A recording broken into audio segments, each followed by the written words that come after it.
सबसे बेहतर क्या है, ये हमसे ज्यादा परमेश्वर जानते हैं। हमारे जीवन में हमारे लिए सबसे बेहतर और अच्छी चीजें क्या है, वो हमसे ज्यादा परमेश्वर जानते हैं। फिर से एक बार अपने मन को कहिए कि मेरे लिए जो सही है वो मुझसे ज्यादा परमेश्वर जानते हैं। हालेलुया। आज आपका एक निर्णय आपके भविष्य को निश्चित करेगा। आज आपका एक निर्णय आपके आशीषों को, आपके मुक्ति को निश्चित करेगा। भावनाओं में बहकर बहुत सारे लोग परमेश्वर के कार्य को शुरू कर देते हैं और आगे जाके वो कार्य रुक जाता है और वो बहुत टेंशन में आ जाते हैं।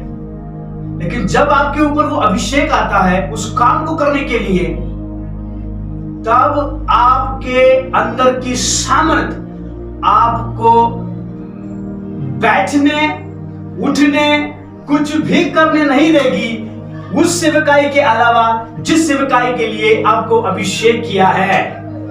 Hallelujah, hallelujah.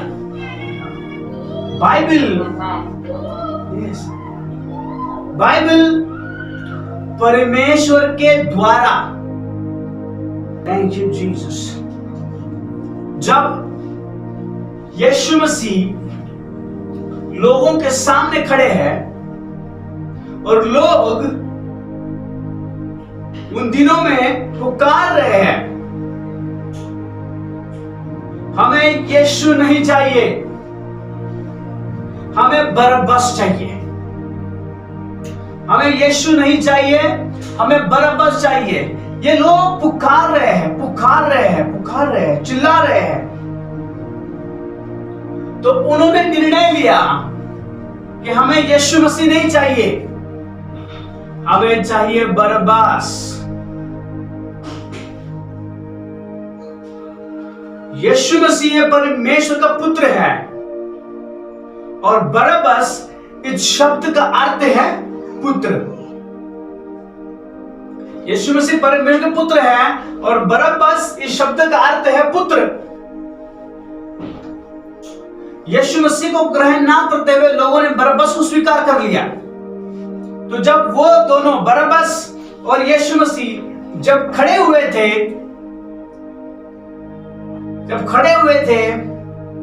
लोगों ने बरअब्बास को लिया, यीशु मसीह को नकारा। तो ऊपर से पिता ये कह रहे थे, एक पुत्र जिसका नाम यीशु मसीह है, दूसरा जिसका नाम बरअब्बास है, उसके नाम का अर्थ है पुत्र। एक पुत्र के लिए एक पुत्र को रिहाई किया गया, एक पुत्र को छुड़ाया गया। हालेलुया। आगे जाके बरअब्बास ने बहुत ही बड़ी सेवकाई की है। बरअब्बास वापस खूनी नहीं बना, लुटेरा नहीं बना। बरअब्बास ने यीशु मसीह के नाम का प्रचार किया। बरअब्बास एक बहुत बड़ी सेवकाई की बरअब्बास ने यीशु मसीह के बाद। एक निर्णय आपके जीवन को डर से सामर्थ्य में बदल देता है, अपवित्रता से पवित्रताई में बदल देता है। हालेलुया। परमेश्वर, जब आप प्रार्थना करते हो तो परमेश्वर प्रार्थना करने के पहले आपको उत्तर दे देता है। बाइबल कहती है मांगने से पहले वो हमें दे देता है। वो जानता है हमें क्या चाहिए। मांगने से पहले प्रभु लोगों से बात करते उनको उत्तर दे देते हैं। दूसरी बात, जब आप प्रार्थना करते हो तब परमेश्वर आपको उत्तर दे देते हैं। पहला, जब प्रार्थना करने के पहले प्रभु में दे देते हैं। दूसरा, प्रार्थना करते समय, प्रार्थना करते हुए उस दौर में प्रभु आपको उत्तर दे देते हैं। तीसरा क्षेत्र यह है कि प्रभु प्रार्थना करने के बाद, प्रार्थना करने के कुछ समय बाद आपको उस प्रार्थना का उत्तर दे देते हैं। लेकिन चौथा स्तर जो है बहुत महत्वपूर्ण है। कभी कभी परमेश्वर आपकी प्रार्थनाओं के उत्तर नहीं देते। आपके जीवन में बहुत बार ये हो चुका होगा। आपको ये चारों अनुभव होंगे। मांगने से पहले आपको मिला होगा, मांगते समय मिला होगा, मांगने के बाद मिला होगा, और सबसे भयानक चौथा वाला है कि मांग रहे हो और प्रार्थना बंद की क्योंकि वो मिली नहीं, प्रभु ने बात की नहीं। तो क्या आपको पहले मिला? परमेश्वर था। प्रार्थना के समय मिला, परमेश्वर था। प्रार्थना के बाद मिला, परमेश्वर था। लेकिन जब प्रार्थना करते हुए हम जाते हैं और कुछ नहीं प्राप्त होता, वाणी नहीं सुनाई देती, प्रभु बात नहीं करते, तब क्या परमेश्वर, हमारा परमेश्वर रहता है?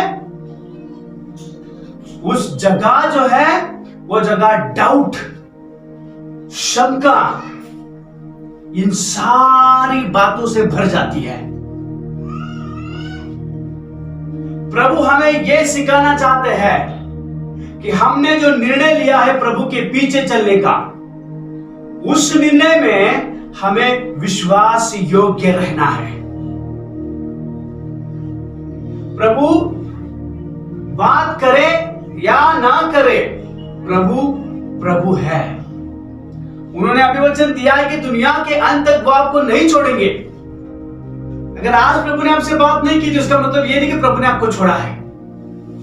प्रभु हमें सिखा रहे हैं कि हर एक परिस्थिति में, हर एक स्थिति में हम परमेश्वर के ही ऊपर विश्वास योग्य बने रहे। Hallelujah, hallelujah, hallelujah.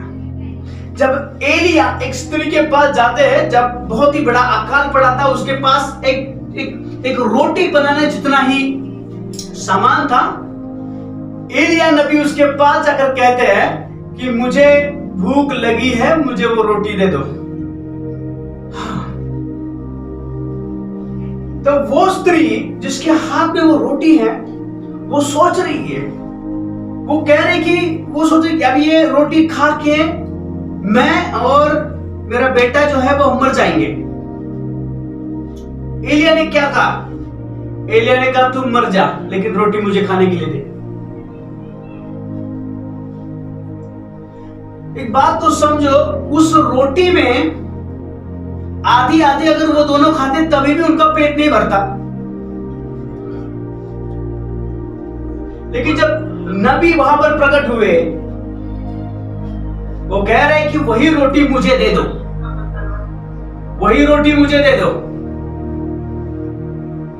Hallelujah, hallelujah.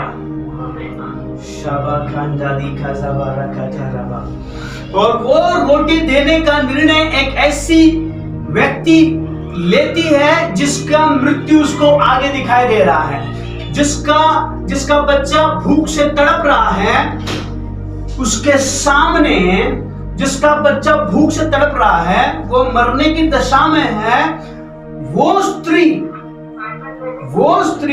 वही रोटी अपने बच्चे के प्लेट में से निकालती है और उस नबी को, परमेश्वर के नबी को, भविष्यवक्ता को दे देती है। हमें पता है उसके बाद कितना बड़ा चमत्कार उसके जीवन में हुआ। उसको इतना मिला कि जब तक अकाल खत्म ना हो तब तक उसके घर में से किसी भी वस्तु की कमी और घटी उसे नहीं हुई। एक निर्णय उस स्त्री का, अपने बच्चे की प्लेट में से रोटी निकाली। एक निर्णय जो बचा हुआ था। जब आप पढ़ते हो साम चैप्टर 126 वर्स नंबर 5 और 6 को जब पढ़ते हो, बाइबल कहती है कि जो आंसू बहाते हुए बोते हैं वो आनंद के साथ काटेंगे, आनंद के साथ काटेंगे। उस स्त्री ने निर्णय लिया कि जो कुछ मेरे पास बचा कुचा है वो मेरे बच्चे का पेट नहीं भर सकता, ना मेरा भर सकता है, लेकिन मैं मेरे बच्चे की और मेरी जो रोटी है वो मैं भविष्यवक्ता को दूंगी।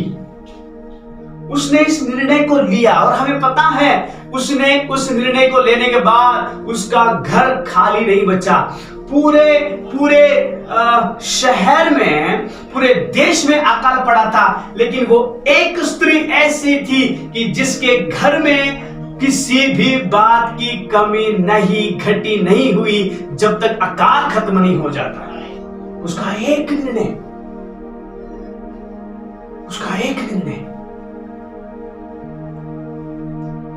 उसका बाजू वाला भूख से तड़प रहा है, उसके गांव वाले भूख से तड़प रहे हैं, लेकिन ये देखो लोगों का चेहरा सूख रहा है, लेकिन इसका चेहरा दिन प्रतिदिन उसका वजन बढ़ रहा है। क्यों? क्योंकि इसके घर में भरपूरी है, उसके घर में भरपूरी है। उसका एक निर्णय उसकी गरीबी को हटाने के लिए काफी था। उसका एक निर्णय उसके मृत्यु को जीवन में बदलने के लिए कारण ठहरा। उसकी एक रोटी भविष्यवक्ता को देने का निर्णय उसके प्रॉस्पेरिटी का कारण ठहरा।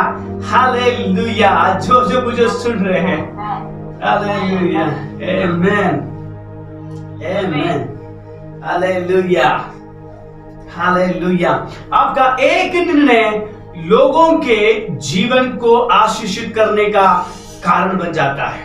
मूसा ने परमेश्वर की वाणी को प्रतिसाद दिया, उसने निर्णय लिया इजरायली लोगों को छुड़ाने का, और एक मूसा के द्वारा परमेश्वर ने लाखों इजरायलियों को उस समस्या से, उस कठिनाइयों से छुड़ाया।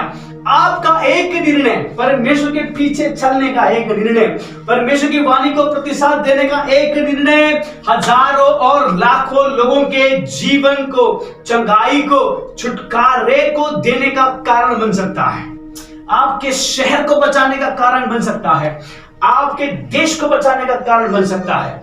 Hallelujah, hallelujah, thank you Jesus, thank you Jesus. Yehoshua क्या कहता है? यहोशुआ कहता है कि तुम कुछ भी करो, मुझे उससे कोई फर्क नहीं पड़ रहा। तुम तुम्हारे निर्णय को ले लो, आप अपने निर्णय को ले लो, जो चाहते हो वो आप करो, लेकिन मैंने डिसीजन लिया है, मैंने निर्णय